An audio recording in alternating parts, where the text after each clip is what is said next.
지난 한 주간 동안 안녕하셨습니까? 우리 요사이 이제 계속 그 바울 연구를 보고 있는데요. 우리 지난주에는 인간 바울. 바울은 어떤 인물이었을까? 같이 살펴봤죠. 바울은 정통 유대인이었다. 그리고 베냐민 지파 사람이고 율법에는 흠없는 바리새인이었다. 다소 출신으로서 헬라 문화의 영향을 많이 받았는데 뿐만이 아니라 그는 히브리인 중에 히브리다, 또 베냐민 지파 사람이다, 율법에 흠없다라고 하는 얘기를 통해서 볼 때에 그 헬라 문화뿐만 아니라 그런 유대 문학을 두루 설립한 사람이었다라고 하는 것을 알 수가 있죠. 또 모태 태어나면서부터 로마 시민권자라고 하는 사실은 그의 가정이 굉장히 윤택한 가정이었다라고 하는 그런 사람이에요. 또 해외 유학파다라고 하는 얘기죠. 그러므로 이제 장래가 촉망되던 아주 엘리트 유대인이었다라고 하는 거예요. 여기까지 우리가 이제 지난주에 살펴봤는데 이랬던 바울이 교회를 박해하게 됩니다. 그러다가 또 회심하고요. 그리고 예수의 복음을 전하게 되죠. 오늘 우리는 이제 바울의 교회 박해에 대한 내용을 같이 살펴보려고 합니다. 여러분 나눠드린 또 자료 보세요. 네 번째입니다. 네 번째 바울의 교회 박해 부분. 찾으셨습니까? 또 오늘도 읽으면서 설명을 좀 드릴게요. 바울이 교회를 박해한 사람이라고 하는 언급은요. 다 찾아 읽지 않겠습니다. 빌립보서 3장 6절, 갈라디아서 1장 13절, 23절, 특별히 다메섹 사건을 얘기하는 사도행전 9장, 그리고 그것을 재반복했던 22장에 나타나죠. 바리새파 사람인 바울은 율법을 실행하는 것을 구원의 방편으로 여겼어요. 따라서 바울은 율법과 전통을 지키는 것에 굉장히 몰두했죠. 그가 열심히 유대교 율법을 가르치고 있을 때 갈릴리 지방에서 예수라고 하는 청년을 중심으로 메시아 운동이 전개되고 있었어요. 사실 거의 동년배 시대죠. 예수님보다 5년, 10년 늦게 태어났다라고 그렇게 이야기하지만 거의 이제 동년배 그런 거죠. 근데 그 예수라고 하는 사람은 누굽니까? 권력자도 아니에요. 명문 출신도 아니에요. 심지어 정규 교육을 받은 랍비도 아닌 무명의 청년이었어요. 그는 복음서에 보면 목수의 아들로 불리죠. 그리고 아마 그의 아버지 요셉이 먼저 세상을 떠났든지 마리아의 아들로 불려요. 아버지가 없다라고 하는 얘기는요, 유대 사회에서 가장이 먼저 세상을 떠났다라고 하는 것은 그만큼 가세가 굉장히 어렵다라고 하는 사실을 나타내요. 그러니까 목수가 아니냐, 목수의 아들이 아니냐.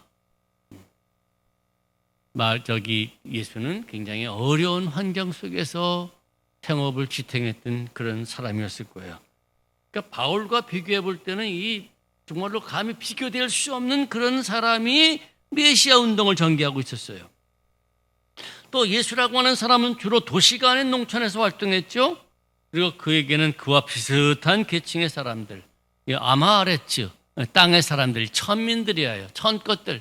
그다음에 오클로스라고 하는 우리 마가복음에 무리라고 번역된 이 오클로스라고 하는 단어는 요사이 민중이라고 하는 단어들도 얘기하지만은 당시에 무리들로 표현된 단어는 라오스라고 하는 말과 오클로스라고 하는 단어가 나오는데 이 라오스라고 하는 단어는 사회적으로 법적으로 좀 보호를 받는 국민이에요. 그렇지만 오클로스라고 하는 사람 불리는 것은 천것들이라서 그런 것들을 보호를 받지 못한 아주 천민들이죠. 이런 사람들이 주로 예수님에게 모여들었잖아요. 제자들도 그런 사람들이었고요. 어쨌든 근데 그의 선포의 핵심이 뭡니까? 하나님 나라가 가까웠다라고 하는 거죠.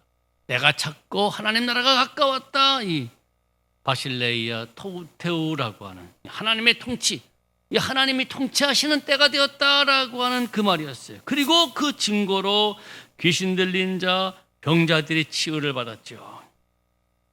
마가복음 1장 21절부터 34절을 우리가 가버나움의 하루라고 보통 불리는데요.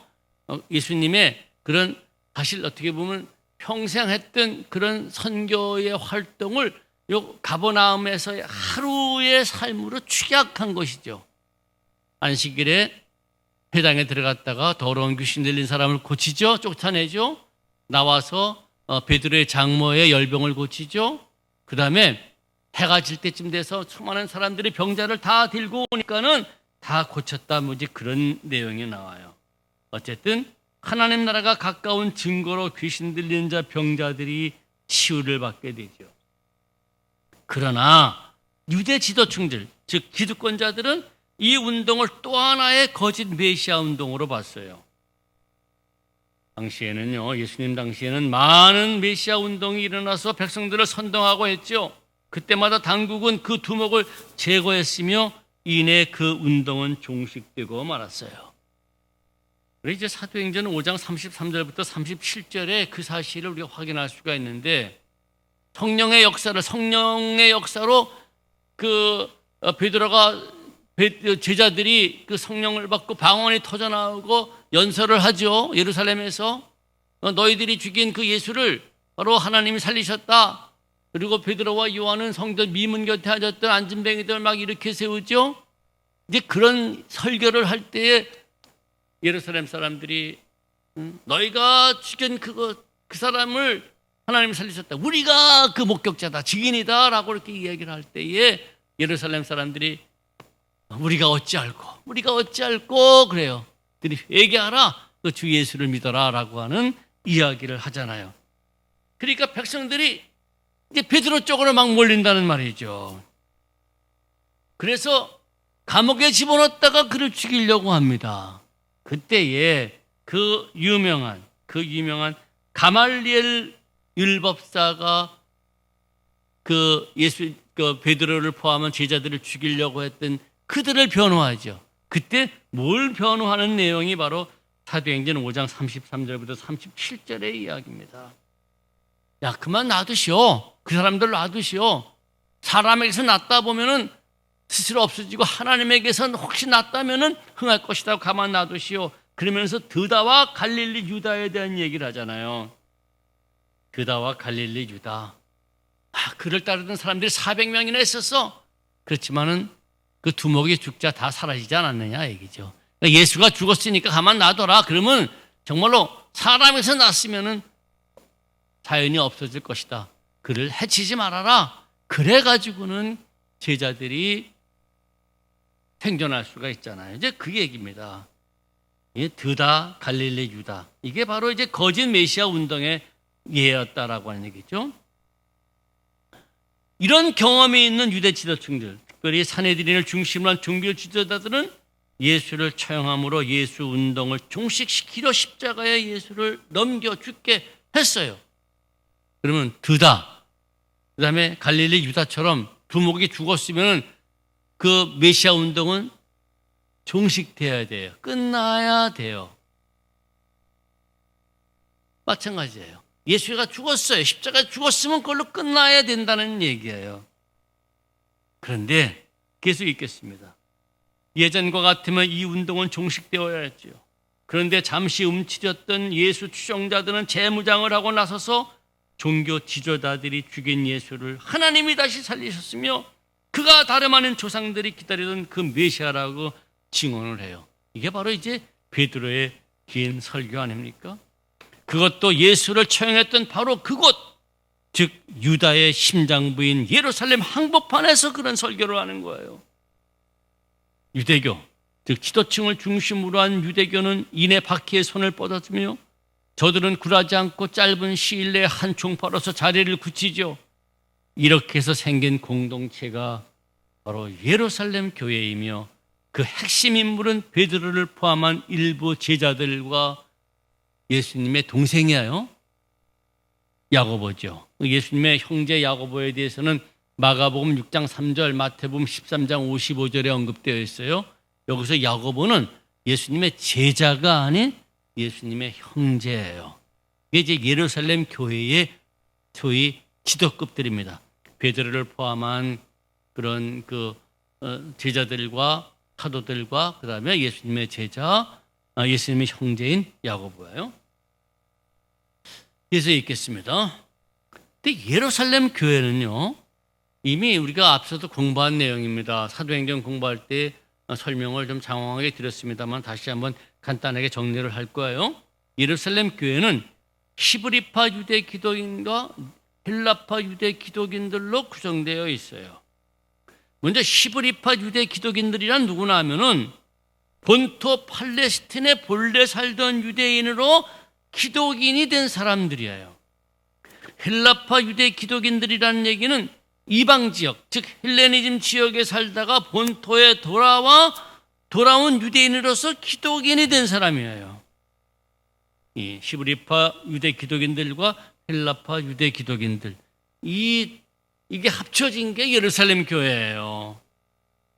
근데 이 헬라파 유대 기독인들은요, 외국 생활을 통해 넓은 시야를 가져서 율법을 이해함에 있어서 굉장히 개방적인 것에 비하여 요 본토인들, 히브리파 유대 기독인들은 보수적이었기 때문에 두 집단 사이에는 구원 교리에 대한 차이가 갈등으로 존재했어요.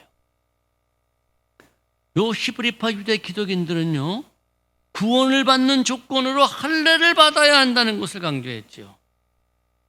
사도행전 15장 1절에 한번 읽어볼게요. 제가 어떤 사람들이 유대로부터 내려와서 형제들을 가르치되 너희가 모세의 법대로 할례를 받지 아니하면 능히 구원을 받지 못하리라 하니, 어떤 사람들이 유대로부터 예루살렘으로부터 내려왔어요.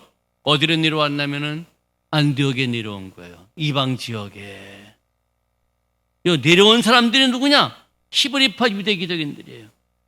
그 사람들이 이방 기독인들에게 하는 얘기가 뭐냐면은 모세의 법대로 할례를 받지 않으면 구원받을 수가 없어. 그 얘기예요.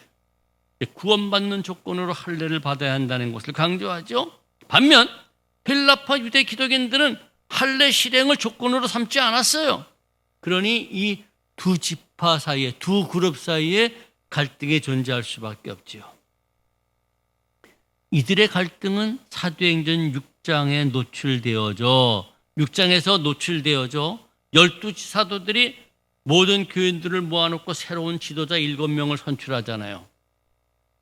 사도행전 6장 7집사를 뽑는데 스데반, 그 다음에 빌립, 니골라 이런 사람들을 7명의 집사, 디아코노스, 디아코니아로부터 나온 말이라 그랬죠. 구제한다.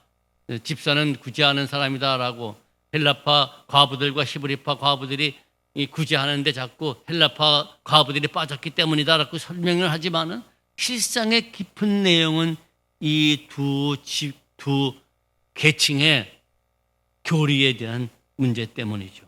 그래서 베드로를 포함해서 제자들, 사도들이 야, 우리는 말씀 전하는 거와 기도하는데 전무할 테니 니네들이 그 일을 하라. 그렇게 해서 7명을 뽑잖아요. 그 7명의 이름이 전부 다 헬라식 이름이에요. 유대식 이름이 아니에요.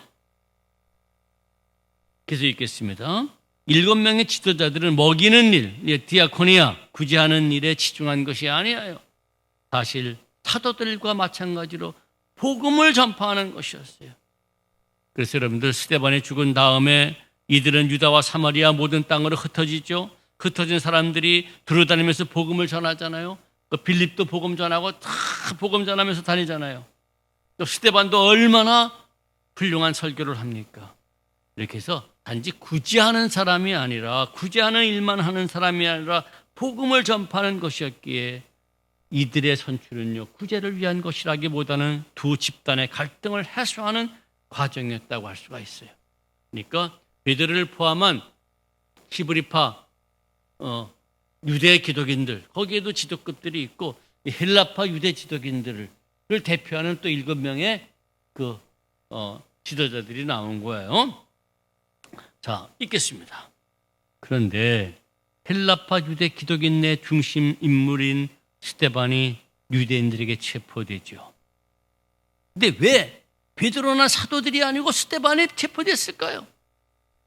사실 베드로를 포함한 사도들은요, 유대 전통에 머물러 있기 때문에 유대인들과 굉장히 가까워요. 근데 스데반은 헬라파 유대 기독이네요. 달라요. 그 사람은 이방 지역에서 온 사람이에요. 사도행전 6장 8절부터 10절에는 스데반의 은혜와 권능이 충만하여 큰 기사와 표적을 민간에게 행하고 유대인들이 그와의 논쟁에서 이길 수 없었기 때문이라고 밝히지만 이건 궁색한 답변이에요. 오히려 스데반을 고발한 사람들의 증언에서 그 해답을 찾을 수가 있죠. 고발한 사람들이 스데반에게 뭔 제목을 꼈습니까? 거룩한 곳과 율법을 거슬려 말했다라고 하는 얘기예요. 여기서 거룩한 곳이란 예루살렘 성전으로 유대인들은 이곳을 하나님의 거처로 믿었어요. 근데 스데반이 성전을 거슬려 말한 것은 사실이죠. 그는 사도행전 7장의 긴 설교에서 다윗과 솔로몬에 의하여 건축된 성전에는 지극히 높으신 분이 계시지 아니하신다라고 분명히 선언해요. 언제 다시 한번 읽었습니다마는 제가 한번 읽어볼게요. 사도행전 7장 어서부터 읽어나면요. 46절부터 한번 읽겠습니다. 7장 46절이에요. 다윗이 하나님 앞에서 은혜를 받아 야곱의 집을 위하여 하나님의 처소를 준비하게 하여 달라고 하더니 솔로몬이 그를 위하여 집을 지었느니라. 이게 지금 스데반의 설교에서 나온 얘기예요. 설교예요. 48절입니다. 그러나 지극히 높으신 이는 손으로 지으신 곳에 계시지 아니하시나니 선지자가 말한 바 주께서 이르시되 하늘은 나의 보좌요 땅은 나의 발등상이니 너희가 나를 위하여 무슨 집을 짓겠으며 나의 안식할 처소가 어디냐. 이 모든 것이 다 내 손으로 지은 것이 아니냐 하니라. 함과 같으니라. 더 읽겠습니다. 목이 곧고 마음과 귀에 할례를 받지 못한 사람들아 너희도 너희 조상과 같이 항상 성령을 거스리는도다. 너희 조상들이 선지자 중에 누구를 박해하지 아니하였느냐. 의인이 오시리라 예고한 자들을 그들이 죽였고 이제 너희는 그 의인을 잡아준 자요 살인한 자 되나니 너희는 천사가 전한 율법을 받고도 지키지 아니하였도다 아니라. 엄청난 얘기죠. 지금 유대인들을 향해서 하는 얘기예요. 야, 하나님이 예루살렘 저 손으로 지은 예루살렘 성전에 계신다고? 아니야. 너희들 율법 잘 지켜? 아니야. 너희들 율법도 제대로 지키지 않는 사람들이야. 53절이 그 얘기예요. 너희는 천사가 전한 율법을 받고도 지키지 아니하였다.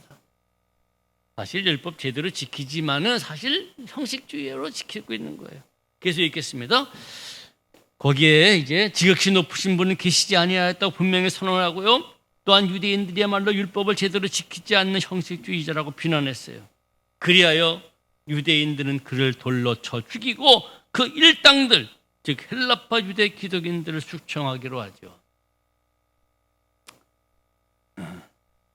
스데반은 죽어 마땅합니다. 한번 생각해 보세요. 오늘날 교회에서 예배드리고 있는데 와갖고는 여기 하나님도 계시지 않는다라고. 여러분들 말씀 안 지키는 사람이야 어쩌고 그래요. 얼마나 화가 날까요? 유대인들은 바로 예루살렘 성전이 하나님의 거처요. 거기 와서 하나님을 뵙고 하나님께 복을 받고 그랬는데 거기 하나님이 안 계시다니 이 말입니다. 그래서 이제 스데반의 돌에 맞아 죽는 것이고요. 그 헬라파 유대 기독인들을 숙청하게 되는 거예요. 이것이 예루살렘 교회에 임한 첫 번째 박해였으며 이 박해로 헬라파 유대 기독인들은 사방으로 흩어져 사마리아, 베니게, 구브로, 안디옥에 퍼져나가게 되죠. 이 8장 1절 보면요. 읽겠습니다.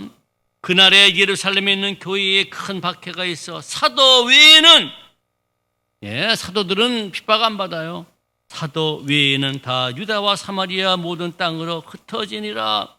4절 보면 이 흩어진 사람들이 두루다니며 복음을 말씀을 전할 때 빌립의 사마리아 성에 내려가 그리스도를 백성에게 전하니 그들이 흩어지는 거예요. 헬라파 유대 기독인들이 핍박을 피하여 흩어져 복음을 전하게 되는 거죠.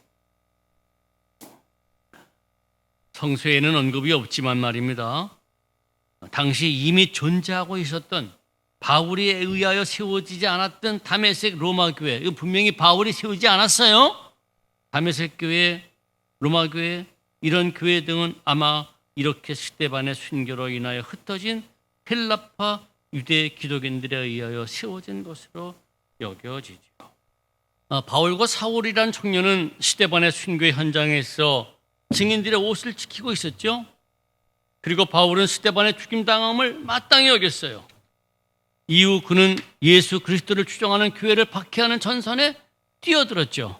우리 사도행전 9장 1절부터 3절을 한번 읽어보겠습니다. 사도행전 9장 1절부터 3절이에요. 사울이 주의 제자들에 대하여 여전히 위협과 살기가 등등하여 대제사장에 가서 다메섹 여러 회당에 가져갈 공문을 청하니 이는 만일 그 도를 따르는 사람을 만나면 남녀를 막론하고 결박하여 예루살렘으로 잡아오려고 함이라. 사울이 길을 가다가 다메섹에 가까이 이르렀더니 호련히 하늘로부터 빛이 그를 눌러 비치는지라. 그래요, 바울은 스스로 교회에 박해하는 전선에 뛰어들었던 거예요. 바울은 스데반이 추정했던 예수가 율법을 비판하고요. 여러분 마태복음 5장 21절부터 48절에서 예수님은 문자주의에 사로잡혀서 율법을 지키는 자들을 비판하셨죠. 살인하지 말라? 야, 그건 사람을 죽이는 것만이 아니야. 형제의 욕하고 미워하는 것 살인하는 거야. 간음하지 말라? 그것은 꼭 성행위를 통해서 하는 것 아니야. 여자를 통하여 여자를 보고 음력을 품는 자도 간음한 거야. 이렇게 말씀하셨어요. 또 예루살렘 성전의 권위를 무시하는 것 용납할 수가 없었죠. 뭡니까? 예수님은 성전에 올라가서 당시에 공경련이 또 당연히 해야 될 짐승 파는 자, 돈 바꾸는 자 다 탕들을 뒤집어 엎었어요. 성전의 기물을 가져다니는 것을 전부 다 없앴어요. 그리고 예수님은 이사야 56장 11절에 있는 말씀, 내 집은 만민이 기도하는 집이라, 또 예레미야 7장 11절에 있는 말씀, 너희들이 강도의 구렬로 만들었다라고 하는 말씀을 하시면서 성전을 정화하셨어요. 그는 예루살렘 성전의 권위를 완전히 무시했던 것이죠. 그런데 바울은 그것을 용납할 수가 없었어요. 그리고 율법과 성전 제대에 도전하다가 처형된 예수는 저주받은 자이지 절대 메시아일 수가 없다라고 확신했어요. 갈라디아서 3장 13절 보면요, 십자가에 처형된 자는, 십자가에 달린 자는 하나님의 저주 아래에 있는 자지 절대로 메시아일 수 없다라고 생각했던 것이죠. 그래서 예수를 싫어하는 거예요. 예수 믿는 자를 핍박하는 거죠. 더 읽겠습니다. 또한 스데반의 설교에서 볼 수 있듯이 예수의 추종자들이 성경과 율법을 거스렸기 때문이에요.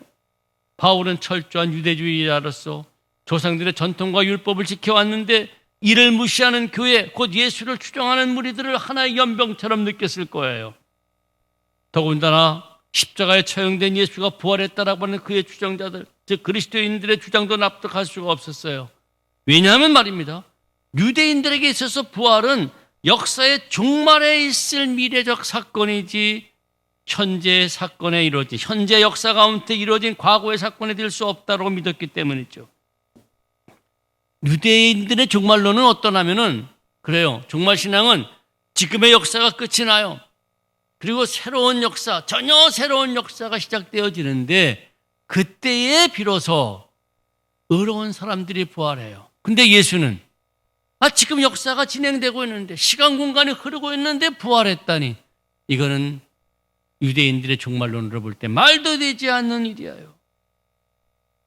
그리하여서 이와 같은 교회를 그냥 놔둘 수 없다라고 하는 것, 놔둔다라고 하는 것은 바울에게 있어서는 지금까지 목숨처럼 지켜왔던 자신의 종교적 신념을 완전히 무의미하게 만드는 것이며 하나님의 백성으로서의 삶의 바탕을 완전히 무너뜨리는 것으로 판단했기에 스스로 교회를 박해하는 전선에 뛰어들 수밖에 없었던 것이에요. 여러분, 이랬던 바울이 예수를 만나요. 자, 우리 자료 5번째, 바울의 예수와의 만남, 그 부분 함께 공부하겠습니다. 자료 5번째입니다. 바울의 예수와의 만남.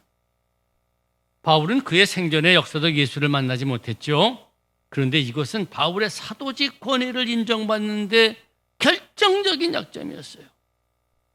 사도행전의 저자는 바울이 예수를 만났다라고 하는 것을 3번에 걸쳐 전하죠. 사도행전에 전하는 거예요. 사도행전 9장 1절부터 19절에서는요, 제3자가 서술하는 형식으로 전하고요.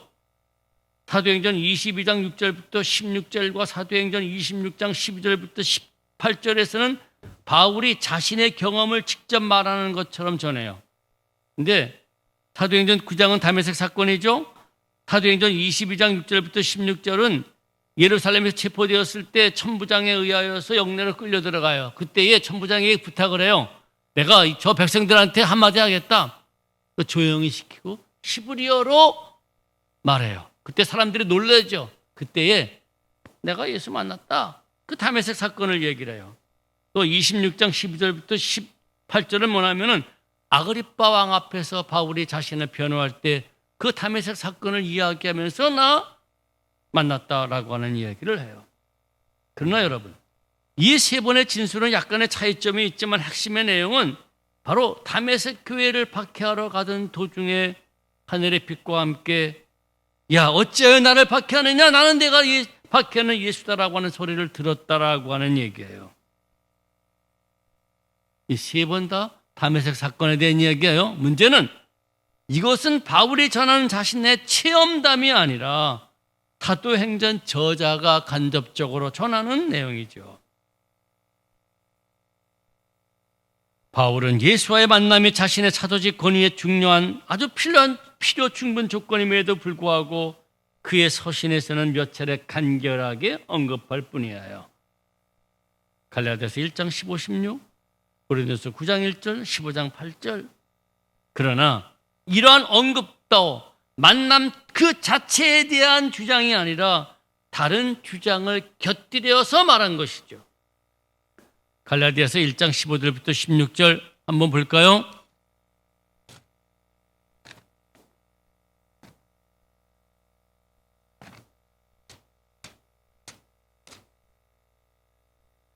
제가 읽겠습니다. 15절 16절입니다.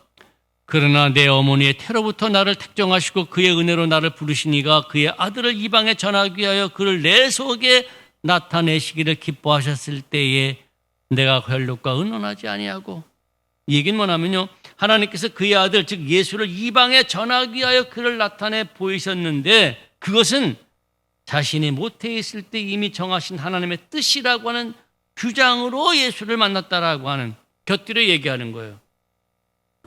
이미 모태로부터 선택해서 그 사실을 이야기하면서 하나님이 예수를 보이셨다라고 하는 말이에요. 고린도전서 9장 1절도 보십시다. 그것도 읽겠습니다.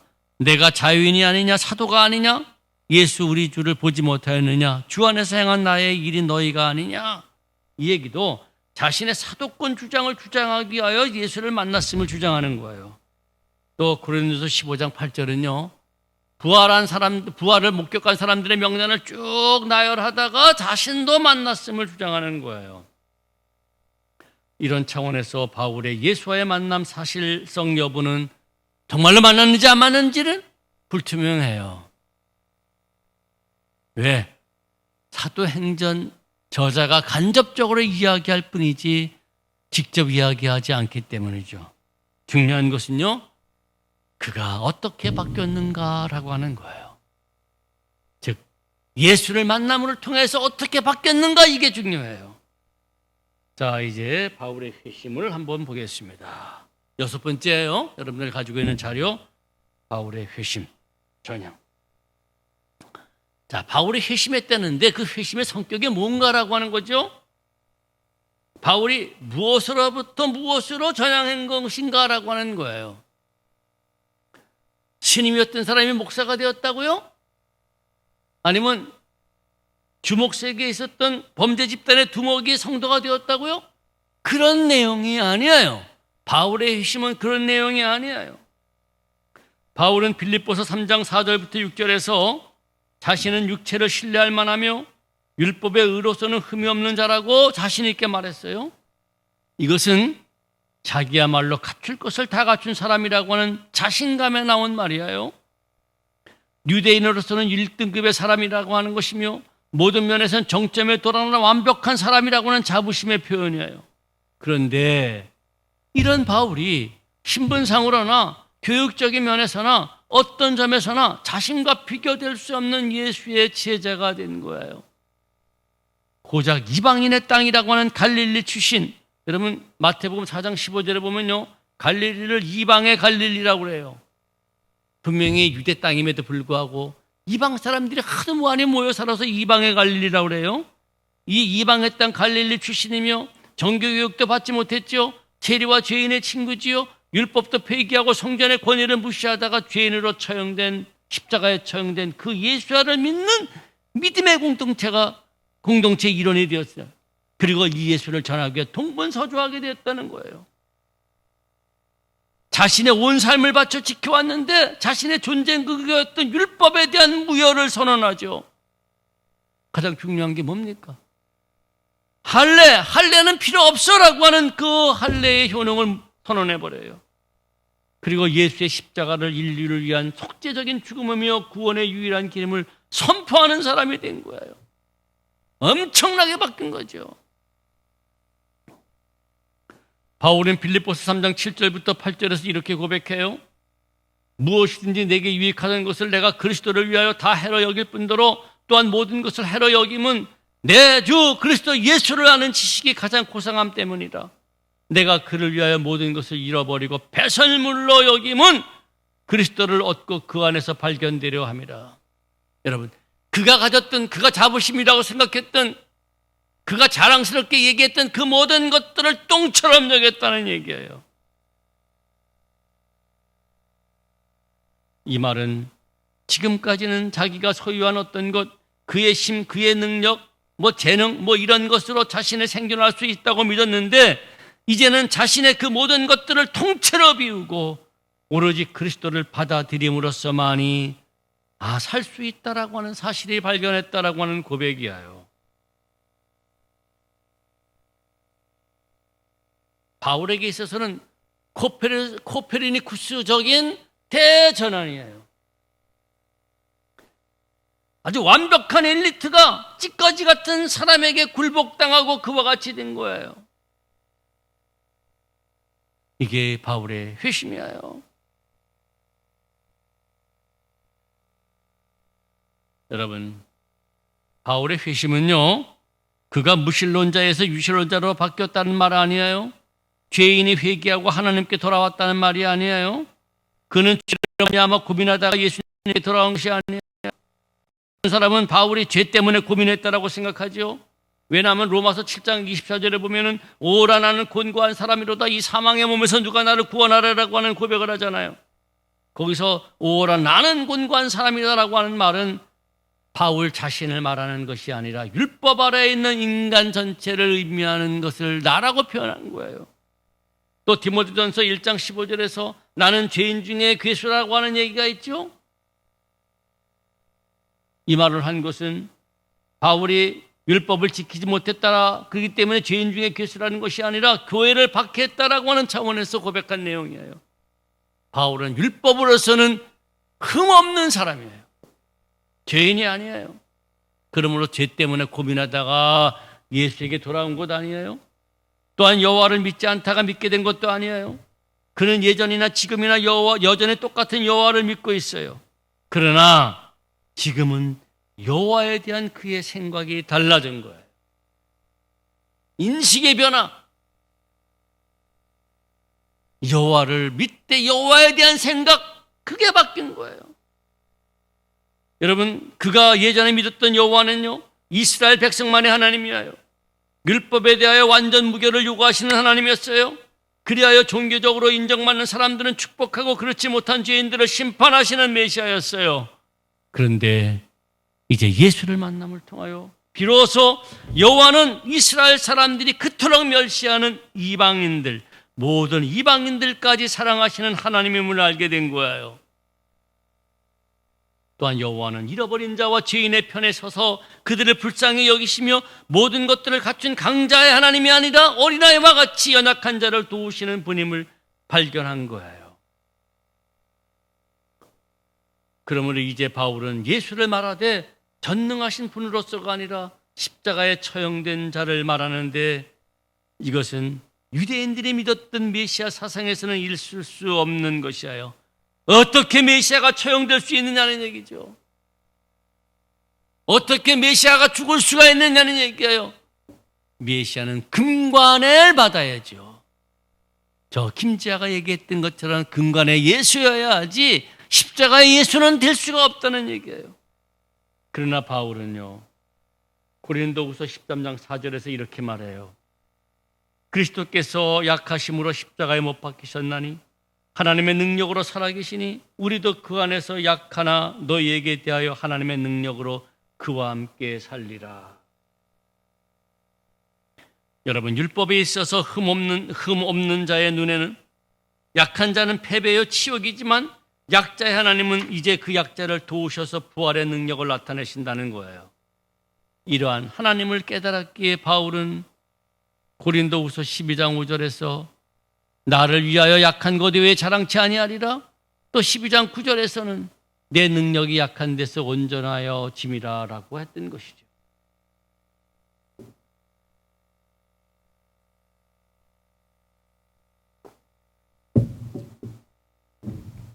여러분, 바울의 회심은 예수님이 30년, 31년에 처형되었다라고 추정할 때에 한 2, 3년 후인 31년, 33년경에 이루어진 사건이에요. 그런데 이와 같은 추정은 정말로 충격적인 사실을 나타내죠. 예수님 돌아가신 지 2, 3년, 그때는요, 예수님의 적제자들 살아있을 때예요. 그를 처형했던 당사자들 있을 때예요. 예수의 처형에 방관했거나 구경했던 자들, 또한 예수 처형으로 그를 따르다가 도망친 자들 모두 생존해 있을 때예요. 바울도 고린도전서 15장 6절에서 예수의 부활을 목격한 사람들이 대부분 살아있다라고 전하잖아요. 500의 형제에게 일시에 보이셨는데 태반은 살아있고 그러잖아요. 그러므로 이때는 예수가 숭배의 대상으로 미화되기에는 너무나 기간이 짧아요. 그런데 어떻게 예수 운동이 이렇게 활발하게 전개되며 예수가 그리스도로 고백되면서 예배의 대상이 될 수가 있었을까요? 또한 어떻게 바울이 회심하여 전혀 새로운 인물로 변할 수가 있었을까요? 도대체 누가 바울을 이론적으로 맞서 굴복시켰을까요? 전향시킬 수 있었을까요? 과연 누가 율법으로 흠없는 완벽주의자인 바울을 굴복시켜서 이젠 율법의 의가 아니라 하나님의 의로서 구원받을 수 있다라고 하는 주장을 하는 사람으로 만들 수 있었을까요? 이런 신비스러운 기적과 같은 사건은 사도행전 저자가 전하듯이 하나님의 섭리 가운데 일어난 성령의 역사가 아니고서는 설명될 수가 없어요. 그래서 사도행전을 성령행전이라고 부르죠. 이 성령행전이라고 부르는 것은요, 예루살렘 교회가 설립되어지고 교회를 핍박하던 바울이 회심하게 되고, 그래서 소아시아와 마게도니아 여러 지역을 다니면서 교회를 설립하고, 그래야 전승되어지는 것처럼 순교할 수가 있었던 그 모든 것들은 오순절 강림한 성령의 역사라고 하는 말이에요. 그러므로 사도행전 1장 8절에서 말하는 것처럼 제자들이 권능을 받아서 예루살렘과 온 유다와 사마리아 땅 끝까지 이르며 예수의 증인이 된 것이고, 바로 그토록 율법에 완벽했던, 그토록 교회를 핍박했던 바울도 그 증인 중에 한 사람이 될 수가 있었던 것이죠. 오늘 바울 연구는 여기까지 마치겠습니다. 이 놀라운 성령의 역사를 통하여서 바울이 이제는 핍박자가 아니라 교회의 귀한 일꾼이요 복음을 전하는 사도로 변화됐다라고 하는 사실까지를 공부를 했습니다. 다음 주에 뵙겠습니다. 감사합니다.